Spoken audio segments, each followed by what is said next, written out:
Today, I'm going to be working on these electric motors, and I'm going to show you how you can put a little extra cash in your pocket if you put the work in. At the end of the day, you're going to come up with a pretty good amount of money.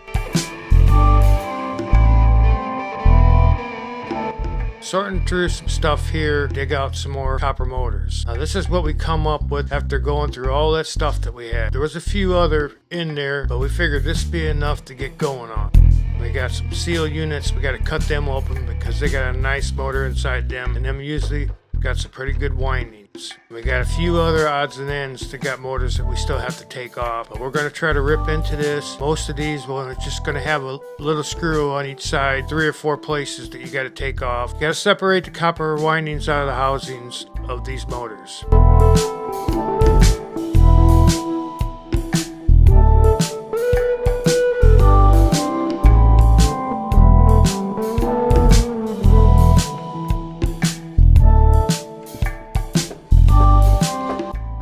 Now this is an old starter we found laying around when we was digging around in that building, cleaning up.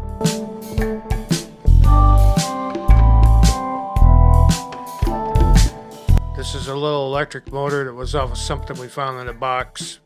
Various types of motors that we got up here. We're going to take them all apart and try to get as much copper as we can.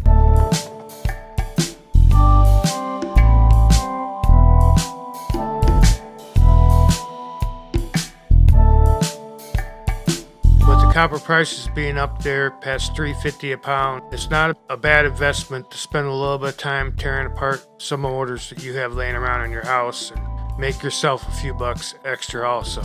I encourage everyone to recycle and do their part. We don't want the landfills to be filling up, and we can put that money in our pocket instead of landfill.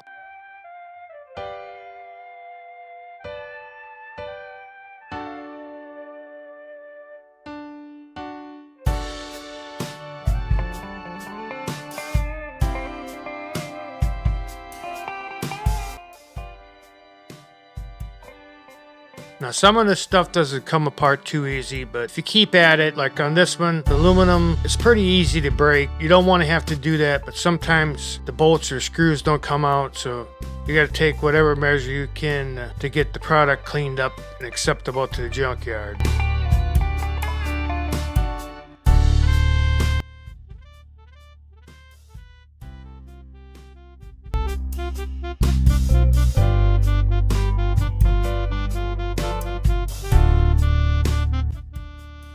Now if you see on this one, this is a different type of motor. It doesn't have the windings on the armature. It's like a magnet type of motor.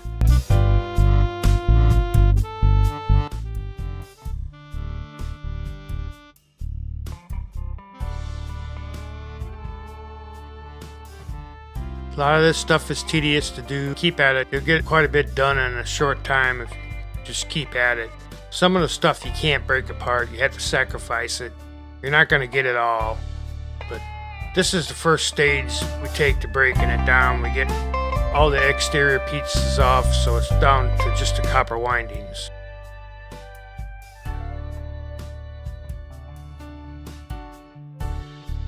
Now these sealed units, you're definitely going to need a sawzall or an angle grinder or something to cut through this thick metal, because it's really difficult to get them out of there, but it's going to reward you very much once you do, because there's a lot of copper inside those. You can see those 2 tall ones right there behind. That's what come out of the canisters. There's a lot more copper in them.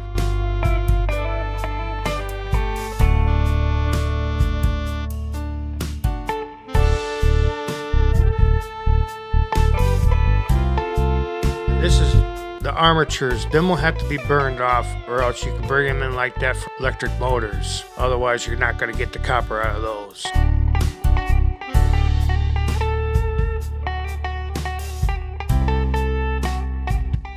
We got 2 motors here. I took one apart and I discovered it's got aluminum windings, and the other one we checked beforehand and decided we're going to discard that one too because it has aluminum windings also. That'll go on with the electric motors that you sell instead of breaking them down for copper.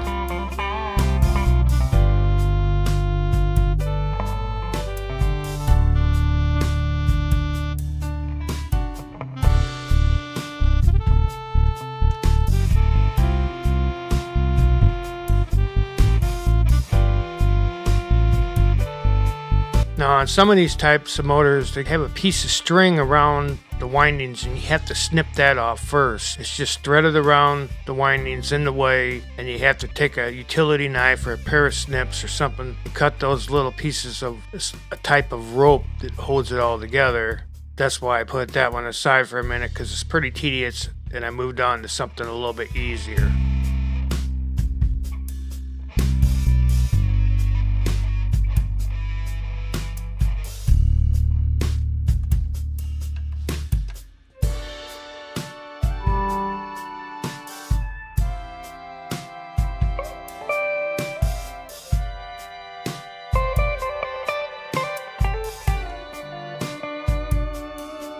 Yeah, it takes a lot of hand wrenching, and trust me, by the time you're done, you'll have carpal tunnel. It's not that bad. I mean, you just can't do that every single day. You got to change it up and do something else, because it'll get to you after a while. That's the measures it takes to get the job done, and you have to weigh it out to see if it's worth to you or not. I like recycling. I don't have a problem with it, and plus it helps pay a few bills for me, so I just keep at it every day because I like to do it. I like to make a little bit of money doing it.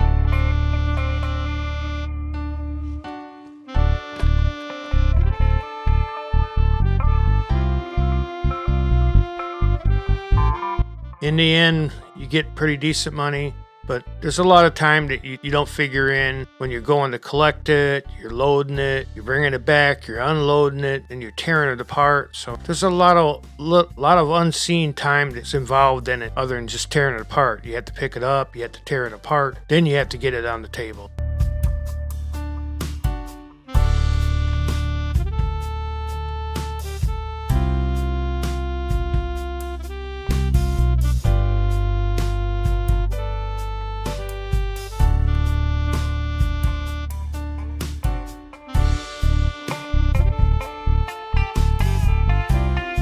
Now, here's what we come up with. It was about 3 hours we worked on it, and we got 20 pounds. So that'll bring pretty decent money at the scrapyard. You throw that in with a few other things, and there's the going price now. It's $3.50 a pound, so that was $66, and we worked about 3 hours. I want to thank everyone for following along and watching and subscribing, and we'll see you in the next one.